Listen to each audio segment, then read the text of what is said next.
आज सुबह जब मैं गई किचन में खाना बनाने के लिए तो यहाँ पे श्रेया ने मुझे मना किया कि चाची आप खाना बनाने को रहने दो, मैं बनाऊंगी। तो मेरी खुशी का ठिकाना ही नहीं रहा कि आज तो मुझे अपनी बेटी के हाथ से बना हुआ खाना खाने को मिल गया। यहाँ पे मुझे श्रेया लेकर आई काली चाय, बिस्किट और दवा।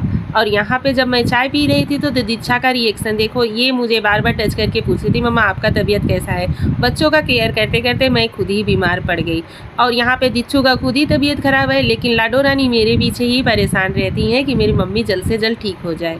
मैं यहाँ पे बैठी ही थी कि यहाँ पे तब तक देखो कानू भी आ गए, वो भी मुझे टच करने लगे। हे भगवान, इस परिवार का मैं क्या करूं? अगर मुझे कुछ हो जाता है तो पूरे घर वाले परेशान हो जाते हैं। मम्मी भी आ गई, वो भी बोली लाओ सर पे तेल रख देती हूँ। अच्छा खासा सेवा मिल रहा था। और यहाँ पे नैना जो कि छोटी वाली लड़की है वो बोल रही थी कि आप लोग तो मेरे पापा के ऊपर बोझ हो, आप लोग जल्द से जल्द ठीक हो जाओ। और यहाँ पे दादी के साथ मस्ती भी कर रही थी। और यहाँ पे ये मेरा सूटकेस जो कि मुझे भगाने के लिए